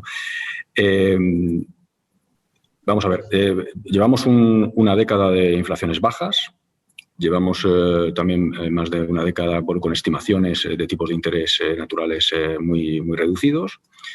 Esto es lo que, en definitiva, nos ha llevado a una mayor probabilidad de tocar con el suelo de los tipos de interés, y esta es también la justificación por la que nos hemos ido adentrando en lo que hemos denominado políticas no convencionales, ¿no? Bueno, creo que era el momento de hacer un análisis, ¿no?, de cuál ha sido la experiencia de todo esto, y hasta qué punto pues, nos obliga de una manera más estructural y más ordenada a ordenar, ¿no?, y a definir adecuadamente la estrategia del Banco Central Europeo, ¿no? Y las cuestiones, evidentemente, pues son estas que tú mencionabas, en particular las más tradicionales, ¿no?, de cuál es el objetivo de inflación más adecuado en ese contexto, hasta qué punto el énfasis hay que ponerlo también no solamente en el objetivo de inflación, sino en la simetría que el mercado perciba, ¿no?, en relación con la consecución de ese objetivo.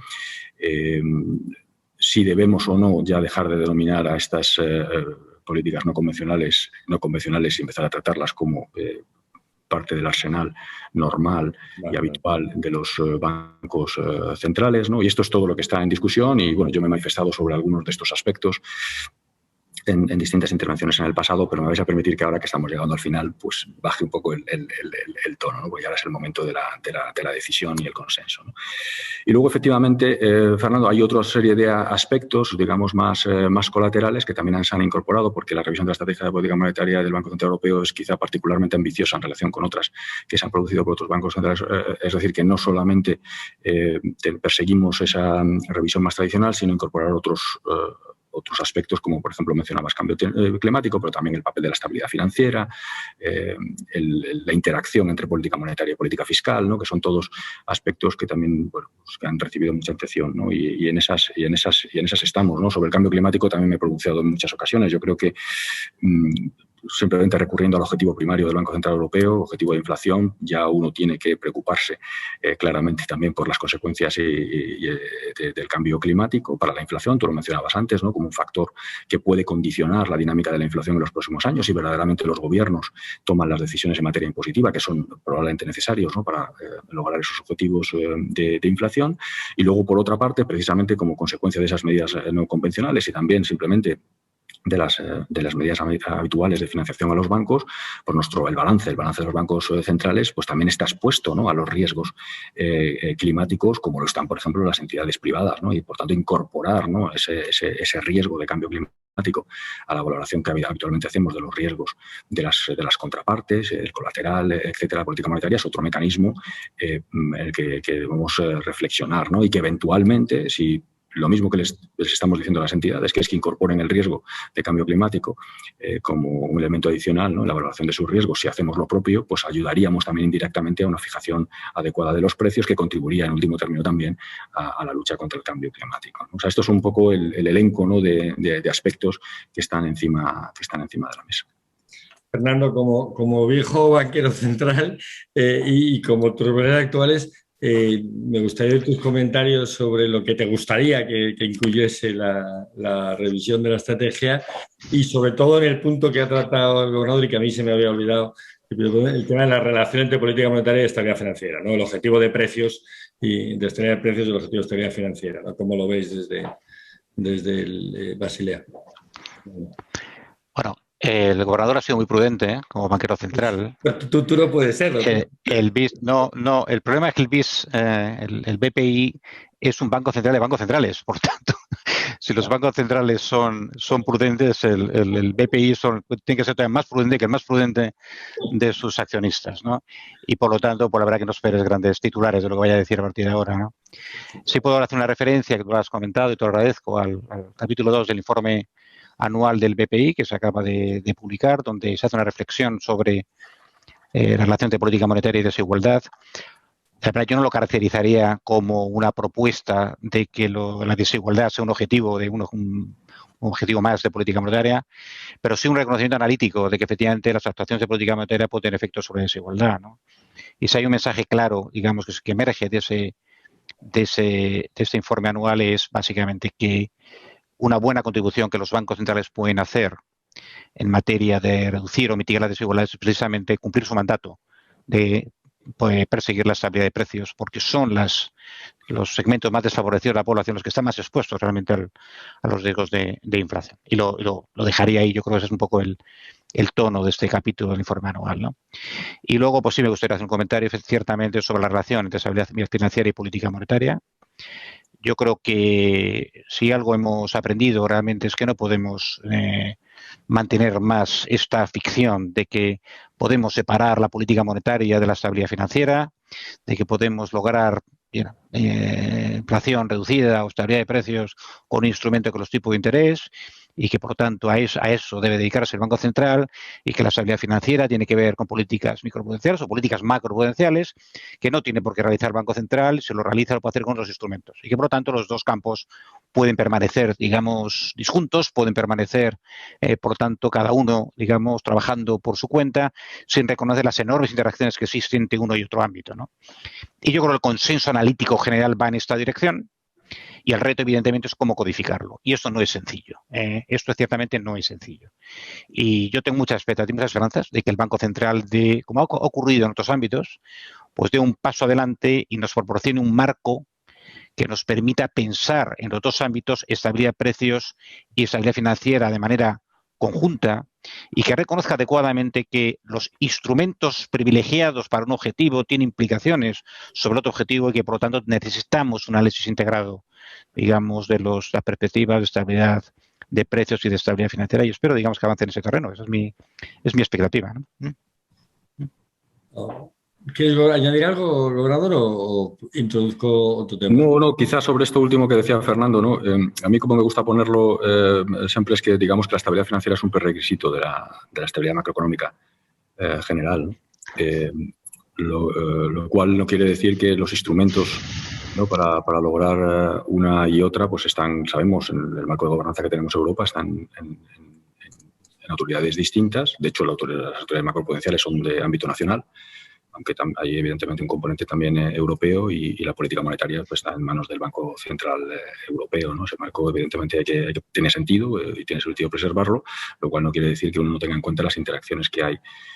Lo mismo que sucede también, por cierto, con la política fiscal, ¿no? Vemos siempre, lo que pasa es que los bancos centrales probablemente, y esto es muy curioso, diría yo, ¿no?, los bancos centrales hemos dedicado mucho tiempo en el pasado a incorporar incluso nuestras previsiones macroeconómicas, ¿no?, cuáles son el impacto de todas las decisiones de política presupuestaria, porque sabemos que es un determinante fundamental de la actividad económica y de la inflación, y quizá esos mismos esfuerzos pues no se le han dedicado en la misma medida a incorporar las decisiones de las autoridades macroprudenciales, que muchas veces somos los mismos, quiero decir, estamos con distintos sombreros en distintas mesas, ¿no? Y yo creo que es ahí, entiendo que es también, Fernando, la cosa se refería, donde hay que hacer claramente un esfuerzo, ¿no?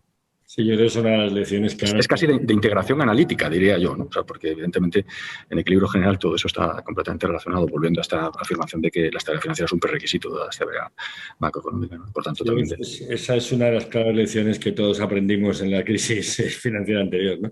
Pero bueno, hay dos temas de los que, antes de dar paso a los participantes, que ya hay alguna pregunta y que anima que haya alguna más, hay dos temas de los que me gustaría hablar claramente y pongo encima de la mesa, el euro digital o las famosas CBDCs, las monedas digitales de bancos centrales, y un poquito de política regulatoria que hemos aprendido, ¿no? Para darle oportunidad a Fernando. En concreto, en el tema del euro digital, el BCE hizo público su white paper, hay grandes expectativas de lo que hay encima de la mesa, hay un debate fundamental sobre cómo se introduce el euro digital. Si me permite, yo veo como tres cuestiones, ¿no? Hay una, y es una opinión personal que anticipa la pregunta, ¿no? Que justo, digamos, comenta la pregunta. Uno, hay una especie de voluntad de fortalecer el papel internacional del euro, introducir el euro digital, especie de carrera por ser el primero, y así conseguiremos que el euro sea una divisa internacional. Este es un aspecto. El segundo aspecto es con el euro digital también profundizaremos en la propia integración del área euro, de la transacción financiera del área euro, y nos permitirá avanzar. Y el tercero es el que me parece más complicado, que es la interrelación entre poner en funcionamiento el euro digital y el sistema financiero tal como lo conocemos. Es decir, todo el debate sobre el papel de los bancos comerciales en la divisa con el euro digital, ¿no? Y me gustaría un poco lo que podamos comentar sobre eso como posición o tus reflexiones personales, vamos. Sí. No, bueno, efectivamente el Banco Central Europeo estamos muy cerca, ¿no?, de tomar la decisión, ¿no?, sobre si verdaderamente se va adelante con el proyecto, ¿no? Muy probablemente en este mes de julio. Pero ya hemos comunicado, el Consejo de Gobierno ha comunicado en distintos momentos temporales, incluso sacamos, como sabéis, una consulta pública, ¿no?, que tuvo bastante éxito, ¿no?, y con mucha respuesta, ¿no? Yo creo que esto está claro que está ahí, que merece la pena reflexionar sobre ello. Tiene potenciales ventajas, algunas de las que has mencionado claramente, Fernando. Yo quizá lo único que querría subrayar es que hay algunos de los potenciales problemas que todavía yo creo que no hemos resuelto intelectualmente, ¿no? Y a nivel al menos teórico y, por supuesto, tampoco práctico, ¿no? Yo creo que las consecuencias de la introducción del euro digital, en particular sobre la estabilidad financiera, tú lo describías de una manera quizá más clara, que es el impacto sobre el sector financiero en general, ¿no? Y cómo, digamos, esto condiciona o acaba condicionando también la propia delimitación del euro digital y hasta qué punto esos límites, ¿no?, que uno podría tener que imponer para no generar problemas de estabilidad financiera, cómo acaban condicionando también a la propia motivación del proyecto. Para mí esta es la gran cuestión que tenemos que resolver en los próximos años, ¿no? Entonces, está claro que vamos a ir en esa dirección, pero está también, creo, claro que quedan muchas cuestiones pendientes, ¿no?, que habrá que resolver en los próximos años, ¿no? Incluso la decisión que tomará el Banco Central Europeo es la de iniciar el proceso de reflexión profunda, incluida, evidentemente, las características técnicas del proyecto, que no son en absoluto triviales. Fernando, seguro que tú quieres añadir algo, porque el BIS también aquí ha tenido un papel, digamos, de un cierto protagonismo, ¿no? Sí, ahora, sí. Sí, por supuesto, gracias por la pregunta. Por lo tanto, ciertamente el BIS tiene un papel claro en lo que se refiere a la reflexión sobre las modalidades adecuadas de moneda digital. Incluso está inmerso, digamos, en el desarrollo de soluciones técnicas a través del Innovation Hub que se creó hace unos meses, ¿no? O sea, yo creo que es muy importante cuando hablamos de euro digital de distinguir varias cosas. En primer lugar, el business case, ¿no? ¿Para qué sirve? ¿Para qué ayuda? ¿Es bueno? Yo creo que aquí empieza a haber un consenso realmente, y que los bancos centrales están asumiendo. Y que, bueno, pues hay una demanda legítima por parte de los ciudadanos de que los bancos centrales, bueno, pues ofrezcan una alternativa moderna y más amigable a los billetes, ¿no?, a las monedas y billetes. Yo creo que eso está claro. Y además... Fernando, un minuto, porque eso que tú lo ves claro, ¿hasta qué punto es necesario? Es decir, yo hace ya 6 meses que no utilizo un billete, para nada. Quiero decir, ¿En qué medida es verdad que hay esa necesidad de modernizar sobre algo que ya funciona razonablemente bien? Bueno, la gente, bueno, se puede pensar que en determinados ámbitos la gente Otra cosa es...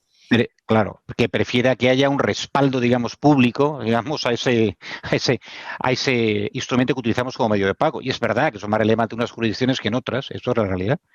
Pero en Europa, por otra parte, si uno analiza los datos, no es tan claro que el uso efectivo se haya reducido de manera tan dramática. Antes de la pandemia podía acelerar el proceso, es correcto, ¿no? En todo caso, tenemos, y luego existen otros beneficios todavía por ser entendidos, digamos, de manera completa. Uno es los beneficios que puede traer desde el punto de vista de la inclusión financiera, por supuesto, es relevante en otras jurisdicciones, en países emergentes en particular, ¿no? Y un ámbito donde sí me parece realmente que puede haber grandes beneficios y se articula bien de la emisión de moneda digital por parte de los bancos centrales en el ámbito de las transferencias, digamos, transfronterizas, de los pagos transfronterizos, terreno en el cual hay mucho que mejorar, como cualquiera ha tenido la ocasión, digamos, ¿no? Estamos hablando de un mercado extremadamente ineficiente, extremadamente caro, y por lo tanto hay enormes ganancias potenciales y la moneda digital puede ayudar realmente a que se realicen, ¿no? Pero también es verdad que, bueno, pues que la emisión de moneda digital por parte de los bancos centrales ciertamente puede cambiar algunos hábitos de pago, y esto es importante tenerlo en cuenta, y que, bueno, puede tener algunas implicaciones desde el punto de vista, digamos, de la intermediación financiera tal y como lo entendemos hoy. Pero todo depende mucho, yo creo que el gobernador hacía referencia a esto, a la modalidad, a las, digamos, características técnicas del proyecto. No es lo mismo, por ejemplo, que los bancos centrales se dediquen a emitir estos que se llaman fichas o tokens, ¿no? Son tokens que garanticen la anonimidad, digamos, del usuario de este tipo de moneda, ¿no? Y que no haya, por lo tanto, necesariamente una cuenta del tenedor de esta moneda en el Banco Central, a que vayamos a un sistema basado en cuentas en el Banco Central, bajo el cual, evidentemente, no tendríamos esa garantía de anonimidad, por ejemplo. No es lo mismo, por ejemplo, que sea el Banco Central quien directamente distribuya la moneda digital, quien mantenga las cuentas de los ciudadanos, quien gestione los pagos realizados con estas cuentas. No es lo mismo a que gran parte de esas funciones se realicen a través de la propia industria bancaria, la banca comercial, como ocurre un poco hoy con los billetes comerciales, que son distribuidos por la banca comercial. Bueno, pues dependiendo evidentemente de estas modalidades, pues tendremos un uso mayor o menor del euro digital, de la moneda digital, y por lo tanto habrá más o menos riesgos desde el punto de vista de la disrupción del sistema de intermediación financiera tal como lo conocemos hoy.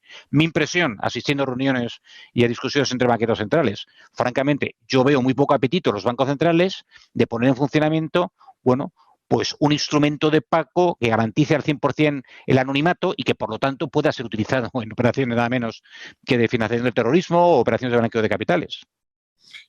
Por otra parte, veo muy poco apetito por los bancos centrales de poner en funcionamiento un sistema de emisión de moneda digital que suponga un sustituto no solamente ya de los billetes, sino también de las cuentas corrientes o los depósitos bancarios.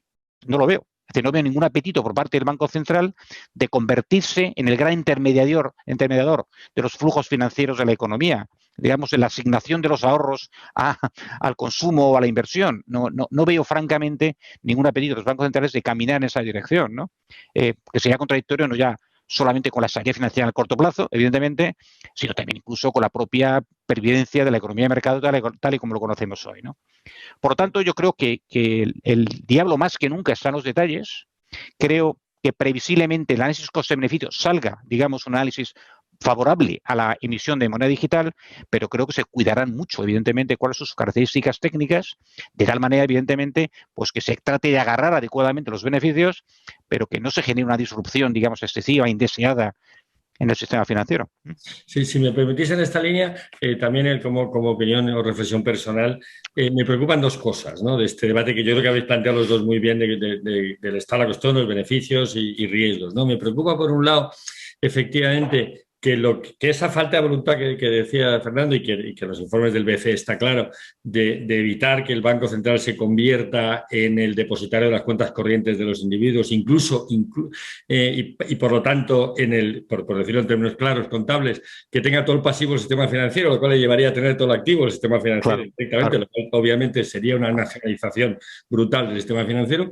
Lo que me preocupa, sinceramente, es que eso, que está claro, sin embargo, lo que no veo tan claro es que se pueda poner en marcha un sistema que se controle en el tiempo en momentos de crisis. Es decir, que esta idea de vamos a limitar las cuentas en una cantidad determinada y para determinados individuos en determinados supuestos, luego, una vez que el sistema está en marcha, se puede limitar. Lo pongo como reflexión para los oyentes, que es lo que me preocupa. Y la segunda cosa que me preocupa, y voy a introducir una anécdota personal, es cuando un alumno mío me llama y me dice que en un banco de un país emergente, que no voy a citar, están totalmente ilusionados trabajando en la creación de una moneda digital porque eso le va a permitir dos cosas. Uno, le va a permitir liberarse de la dolarización de esta economía, porque la gente va a demandar ese medio de pago, y tres, le va a permitir al Banco Central recuperar la autonomía monetaria. Es decir, que creo que hay una gran ilusión de no darnos cuenta que el euro digital o la moneda digital solo será tan creíble como el Banco Central del país, me refiero a efecto de países emergentes, como el banco emisor del país que lo emita. Es decir, que si el Banco Central de ese país, por razones de historia de inflación, tiene, digamos, dudosa credibilidad, se me hace imposible pensar que esa moneda digital tenga más credibilidad, por mucho que técnicamente digamos que se hace de una forma... En fin, lo dejo ahí con reflexión, porque no quiero, y vamos un poquito tarde, no quiero acabar sin una pregunta más directa a Fernando sobre el tema de la supervisión y también, por supuesto, al gobernador en su capacidad de presidente del Comité de Supervisión, ¿no? O sea, yo, si me permitís simplificar, la gran lección de la crisis financiera en términos regulatorios, anterior en términos regulatorios, es aparte que necesitábamos más y mejor capital o más colchones, como tú has dicho, lo que ha puesto de manifiesto la pandemia es que esos colchones no han funcionado. Lo he dicho de otra forma, que lo que las autoridades regulatorias y supervisoras les hubieran querido hacer, el mercado no lo permite, porque en momentos de crisis el mercado no te permite o penaliza mucho a aquellos bancos que quieren utilizar los colchones de capital. Una lección. Y segunda lección, que la prociclicidad implícita en los mecanismos de medición del riesgo, no del riesgo producido, sino de la pérdida esperada, perdón, la prociclicidad ha sido excesiva. Y hemos introducido todo tipo de elementos, digamos, de matización o de pateo hacia adelante de esa prociclicidad, ¿no? ¿Qué se puede esperar en ese contexto, en estas dos? Hay muchas otras reformas y lo que tú quieras, Fernando, comentar, por supuesto, bienvenido, pero sobre todo estos dos aspectos aquí me preocupan, ¿no? La utilización de los maravillosos colchones y dos, la excesiva prociclicidad de alguna de las normas, ¿no? Que yo creo que son las lecciones que yo por lo menos saco del intento de utilizar la política micro y macroprudencial en esta crisis. Aquí está bien aquí, Fernando, que has revertido el orden. Me das a mí primero la palabra, porque luego va a ser el gobernador quien me va a decir que, digamos, me estoy pasando lo que digo, en la medida que yo soy miembro del Comité Basilea, comité que preside el gobernador. O sea, pero para darle al gobernador la oportunidad de corregir. No, exacto. No, lo hará con todo gusto, no te preocupes. No. Vamos a ver, dos cosas muy importantes, ¿no? Y que son dos ámbitos de reflexión genuina, a nivel académico, a nivel, evidentemente, de los reguladores supervisores y a nivel también del Comité de Basilea, ¿no? En primer lugar, el tema de la prociclicidad. Yo creo que ha habido un elemento nuevo que nos ha ayudado a entender un poquito mejor el funcionamiento de las provisiones basado en pérdida esperada. Desde luego, yo he sido siempre un partidario de este mecanismo. Me parece que ciertamente ayuda a reducir, a mitigar la prociclicidad del comportamiento de los bancos, ayuda a que empiecen a provisionar antes, antes de que empiece el deterioro real de sus activos crediticios en particular, ¿no? Pero claro, lo que hemos visto aquí es que esto es así siempre que estemos hablando de que la economía siga ciclos más o menos, que sigan pautas, digamos, reconocidas.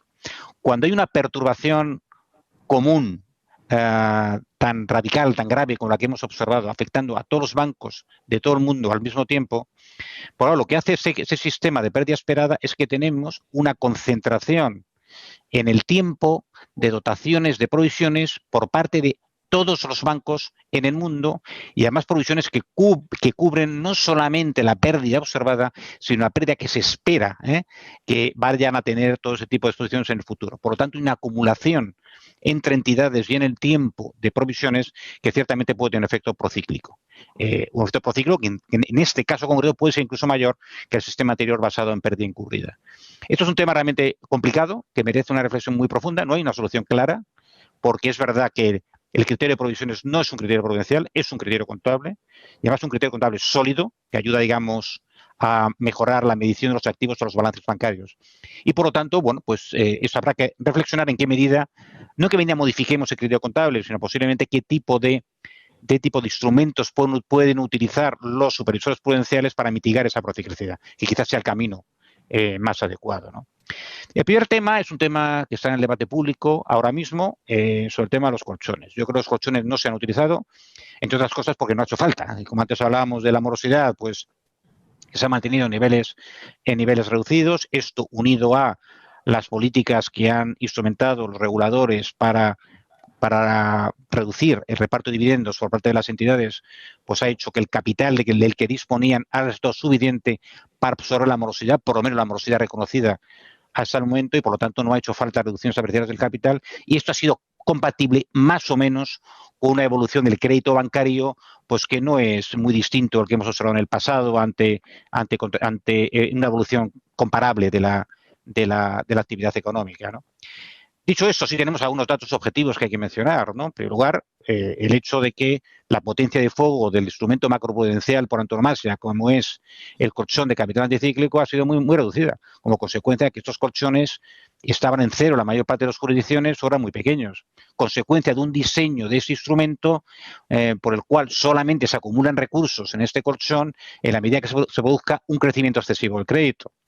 Por lo tanto, es un colchón que nos sirve, digamos, cuando las crisis tienen que ver con realmente pues la corrección abrupta de desequilibrios y en concreto del aumento excesivo del crédito en el pasado. Cuando tenemos un shock que genera una contracción económica y riesgos para la estabilidad financiera que no está relacionado con el crecimiento del crédito, pues este colchón nos sirve para muy poco. Y esto es lo que ha ocurrido en este caso, ¿no? Y en segundo lugar, pues es verdad que las entidades han mostrado en sus intervenciones públicas, además, han mostrado reticencias a utilizar el resto de los colchones, el colchón de conservación de capital, el Pillar to Guidance en Europa, etcétera. Y eso tiene que ver fundamentalmente con el efecto estigma que tú señalabas y que en fin, no basta con que el regulador anime a los bancos a utilizar un colchón de capital para dar crédito. Los bancos tienen que, bueno, identificar un business case de hacerlo. Y si ciertamente tiene una penalización en el mercado como consecuencia de reducir su ratio de capital, pues lo más probable es que no lo hagan a no ser que sea absolutamente imprescindible, ¿no? Por lo tanto, el problema da la impresión que está ahí, se está estudiando de manera rigurosa, como probablemente señalará ahora el gobernador, pero hay un debate legítimo sobre si debemos reformar de alguna manera el sistema de colchones, de tal manera que algo parecido al colchón de capital anticíclico actual, bueno, pues le demos una naturaleza algo distinta, que seguramente sea más amplio, que tenga un nivel claramente positivo en tiempos normales, que el ajuste no se produzca únicamente como consecuencia de la evolución del crédito y que, por lo tanto, nos permita reducir discrecionalmente ese colchón en condiciones cíclicas adversas, en lugar de tener que depender de la voluntad de las autoridades, de la voluntad de las entidades, de utilizar colchones cuyo tamaño no modifica al supervisor en condiciones cíclicas adversas. O sea, es pasar un régimen, de reequilibrar el régimen de colchones desde colchones utilizables a colchones ajustables discrecionalmente. Y esto podría ser un camino, bueno, pues útil, pues para que estos colchones cumplan esa misión macroprudencial para lo que fueron diseñados, ¿no?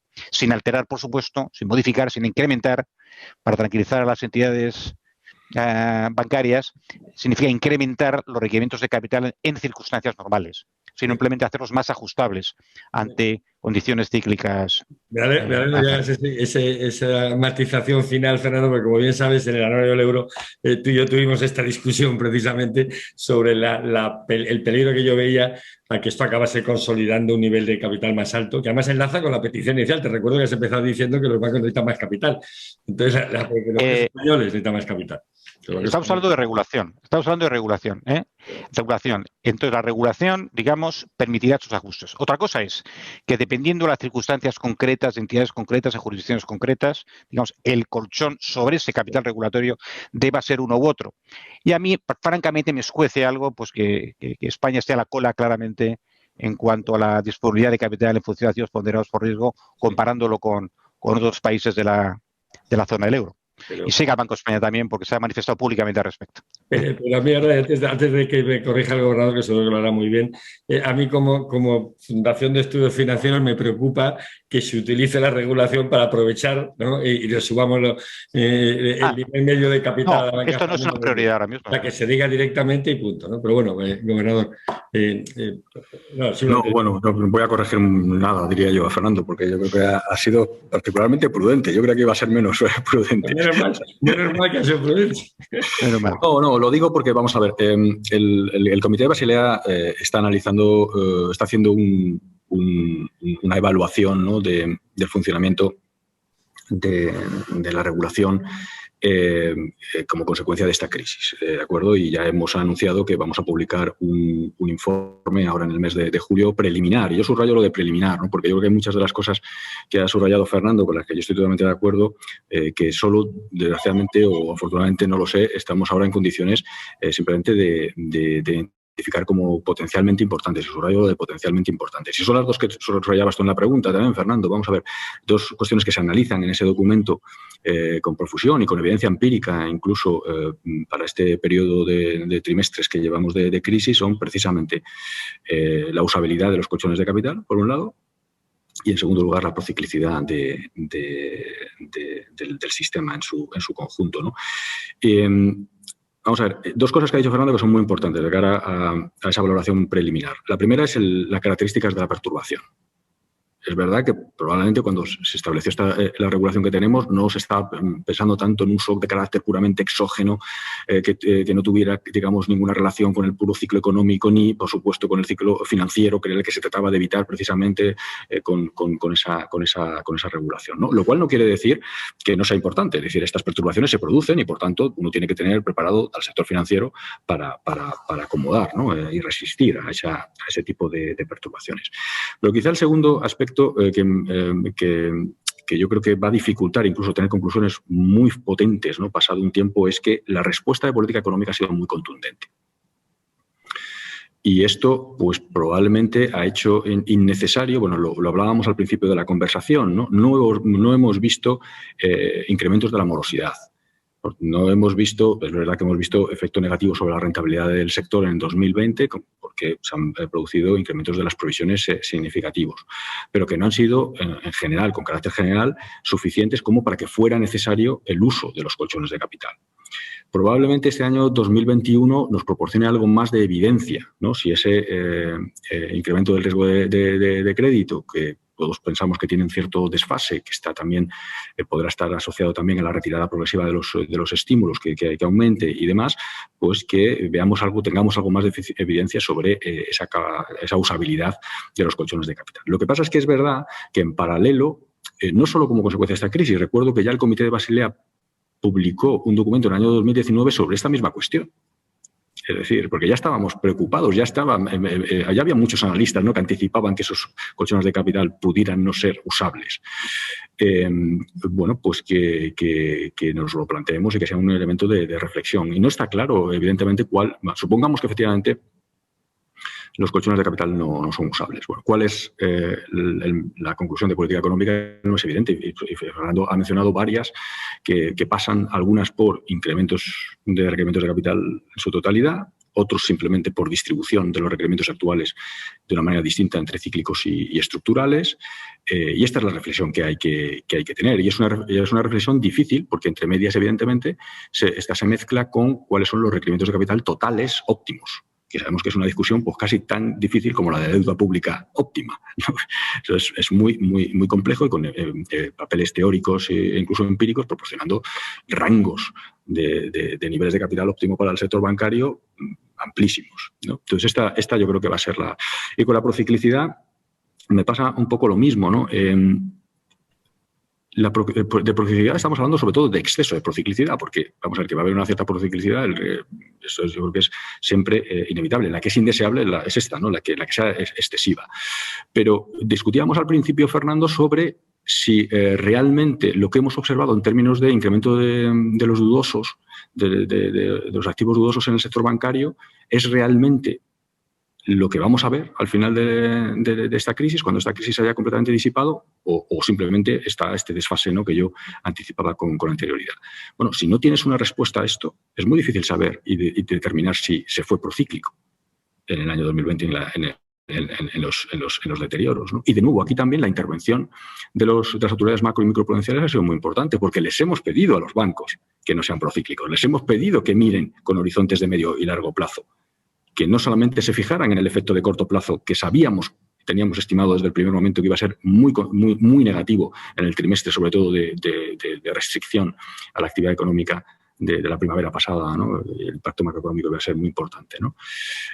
Con lo cual también va a ser difícil sacar conclusiones muy fuertes, ¿no? Pero en cualquier caso, yo creo que el documento ya no lo voy a avanzar evidentemente los resultados, pero creo que tiene ya algunas piezas de información que nos ayudan a pensar que estos deben ser elementos de reflexión para los próximos años para el comité, y sin duda. Muchas gracias a los dos. Y aunque vamos un pelín tarde, es decir, llevamos hora y media y la verdad es que se ha hecho, a mí por lo menos se me ha hecho breve, lo cual quiere decir que habéis estado los dos muy bien en el debate. Y ya tenemos muchas preguntas, muchas de las cuales ya las hemos contestado porque eran más genéricas, pero hay dos o tres concretas que, si me permitís, yo creo que se pueden contestar brevemente. Y doy paso a las preguntas de los asistentes. Y no voy a decir los nombres para olvidar. Alguien pregunta si hay un riesgo de una nueva burbuja inmobiliaria, en España en concreto, dado el exceso de ahorro, los tipos bajos, la presión monetaria, etcétera. Bueno, vamos a ver.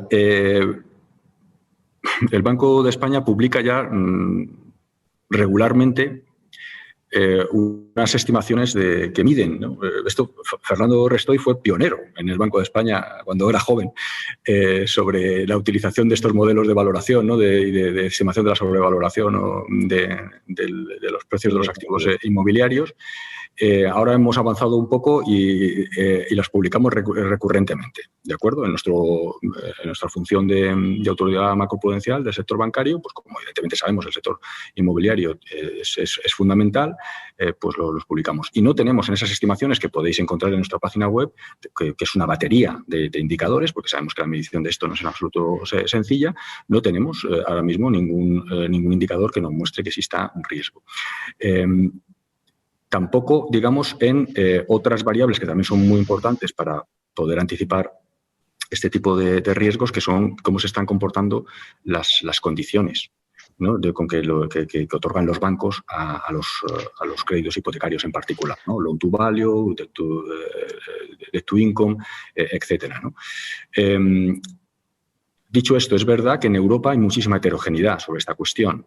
Y, por ejemplo, en mi capacidad como presidente del Comité Técnico de la Junta Europea de Riesgo Sistémico, ya antes de la crisis publicamos algunos documentos y algunas recomendaciones a distintas autoridades europeas para que vigilaran adecuadamente este riesgo. Hubo alguna respuesta, sabemos, de algunas autoridades macroprudenciales nacionales, precisamente porque ellos en esos países sí que se veían claramente riesgos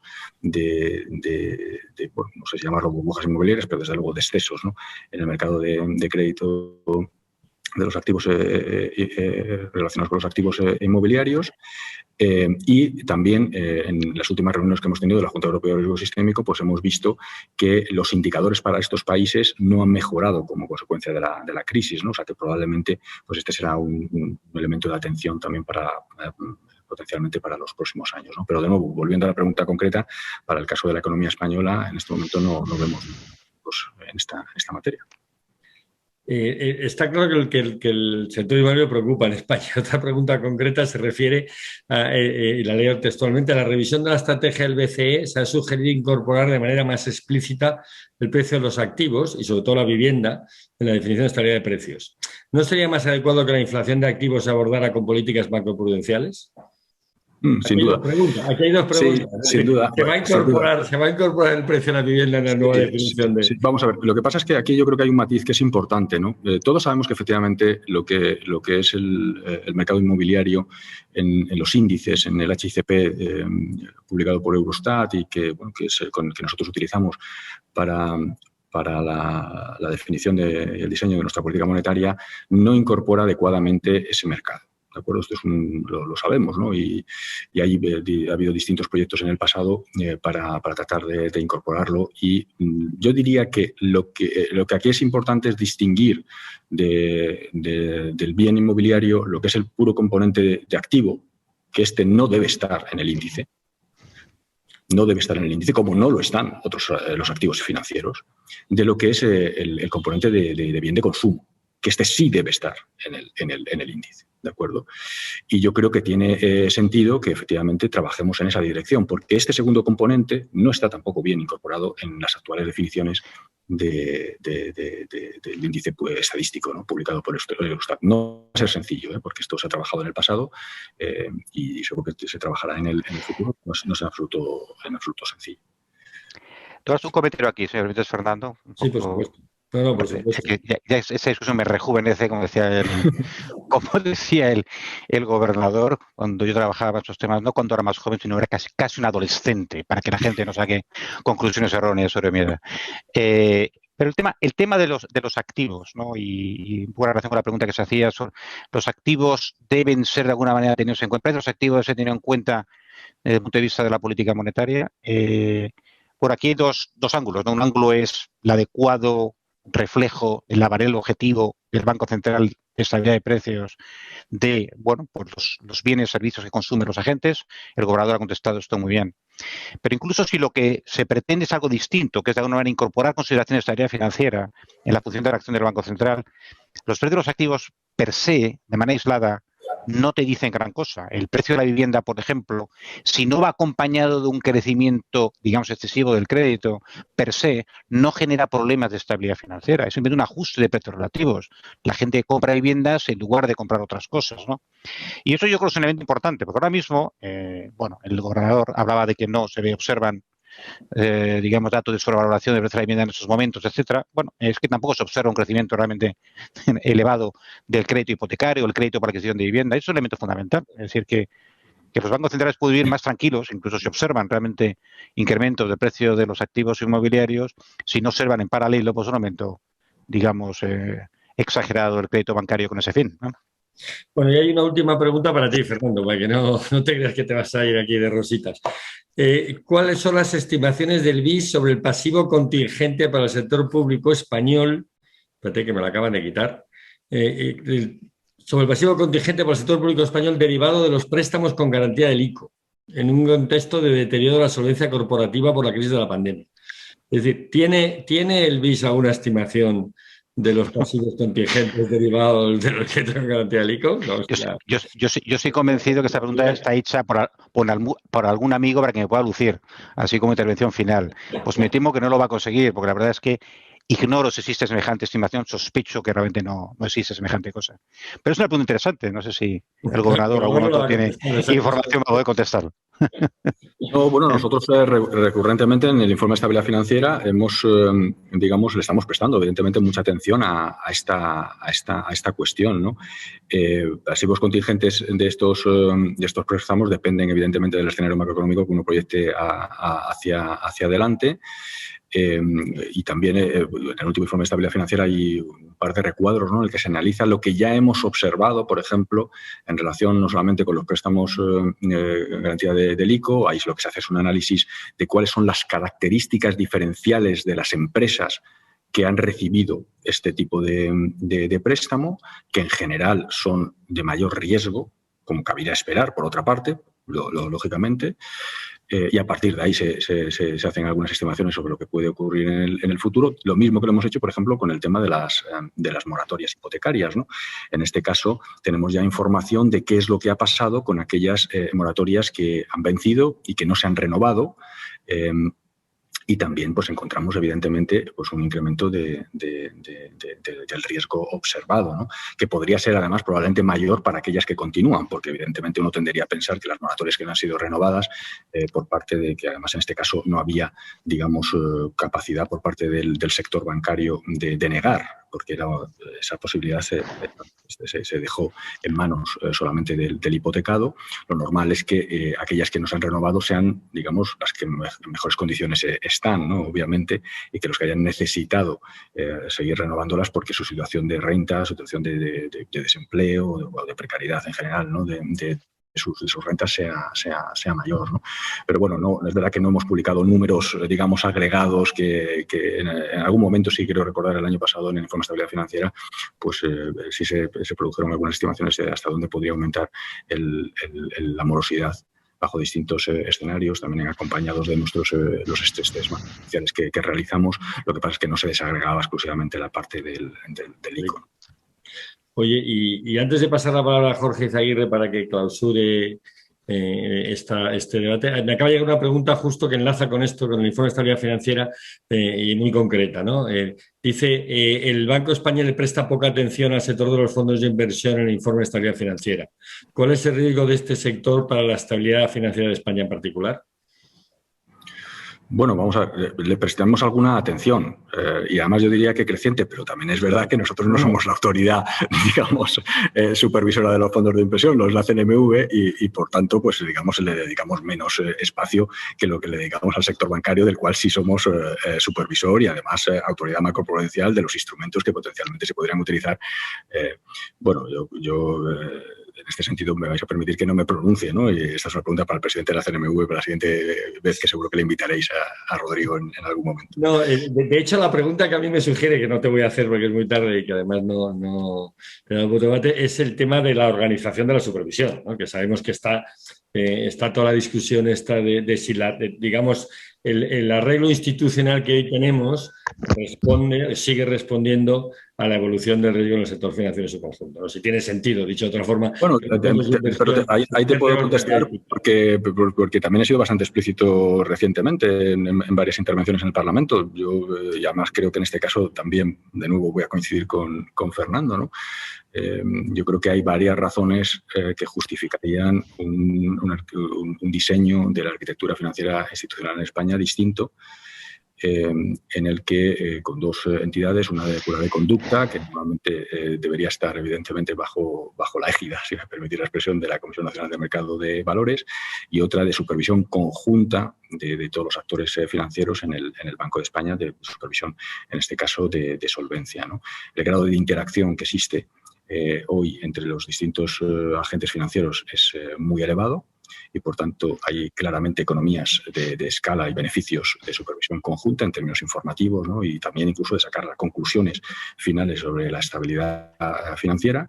Y luego, pues, potencialmente también pueden existir riesgos derivados de potenciales conflictos de intereses, sobre todo en particular en momentos de crisis, de la combinación de la supervisión de conducta con la de solvencia, que es lo que te llevaría, digamos, a separarla en una entidad distinta, en este caso la Comisión Nacional de Mercado de Valores, que es esencialmente una entidad de conducta, ¿no? Esto lo he dicho públicamente, con lo cual lo puedo repetir hoy. No, me alegro de que acabemos con una afirmación que efectivamente hiciste en el Parlamento, además si no recuerdo mal, ¿no? En el Congreso no hace mucho, y que es rotunda y que espero personalmente también que sea recogida por las autoridades correspondientes y que dé luz a un arreglo institucional distinto. Pero bueno, Jorge, yo te paso la palabra y gracias a los dos. Aquí estamos. Muchísimas gracias. Oye, muchísimas gracias a todos por su asistencia y un agradecimiento especial a las personas que han participado en el debate. Una de las pocas cosas buenas de la pandemia es que hemos podido juntar a estas tres personas tan relevantes de nuestro ámbito. Bueno, damos por tanto por finalizada esta jornada de perspectivas financieras del Instituto de Analistas Financieros 2021, no sin antes pues recordar a las personas que asisten a este webinar y que no sean todavía miembros del Instituto que pueden hacerse miembros para poder seguir sus actividades y participar en eventos como este. Nada más, muchísimas gracias a todos y en especial a los miembros del debate. Gracias, buenas tardes, buenos días. Gracias. Hasta luego, muchas gracias. Muchas gracias. Hasta luego.